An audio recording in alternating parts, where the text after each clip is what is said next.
imagine an island on the verge of breaking free, where nearly 98% of its people voted for independence, yet their dream still hangs in the balance.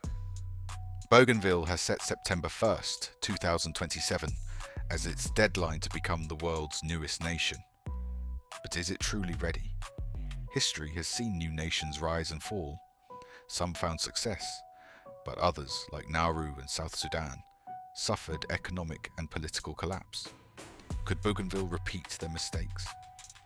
Today, we uncover the truth behind Bougainville's independence, the hidden global power struggle, and why history may be repeating itself. Let's start with the undeniable fact. In 2019, an overwhelming 97.7% of Bougainvilleans voted for independence. That's not just a majority, that's almost everyone saying, "We want out." But here's the problem. The vote wasn't legally binding. The final decision lies with Papua New Guinea's PNG government, and since then nothing has changed. So why the delay? Is it just political hesitation? Or is there a bigger game at play? Right now, Bougainville's economy is fragile. Its GDP per capita is only $1,100 compared to PNG's $2,500. The government budget in 2020 was 440 million kina, with most of it coming from PNG and foreign aid. So where will Bougainville get money if it breaks away? This is where the Panguna copper mine comes in. A $1 billion opportunity, but also a major risk. The Panguna Mine was at Nauru, a nation that once became one of the richest per capita, only to collapse into poverty.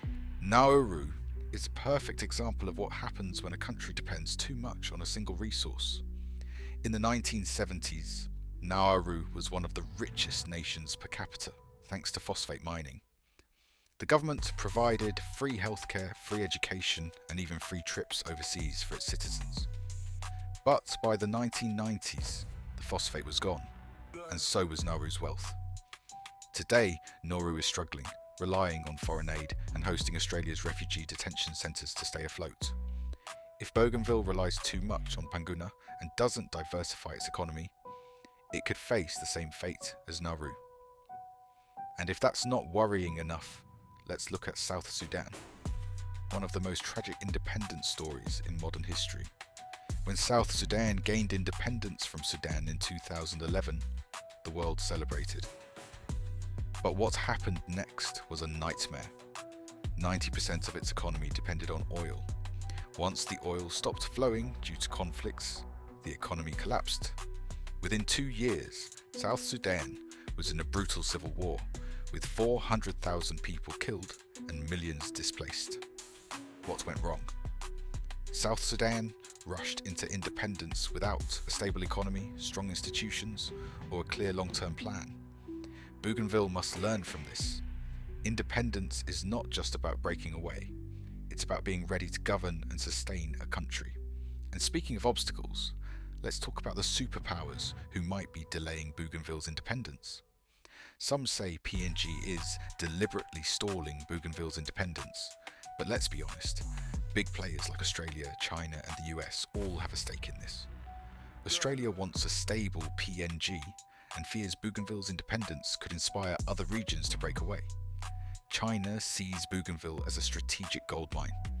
If it can secure control of the Panguna Mine, it strengthens China's economic and political grip on the Pacific. The US is worried about China's growing influence.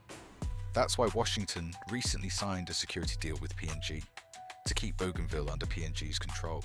So while PNG is officially in charge, these superpowers are pulling the strings behind the scenes.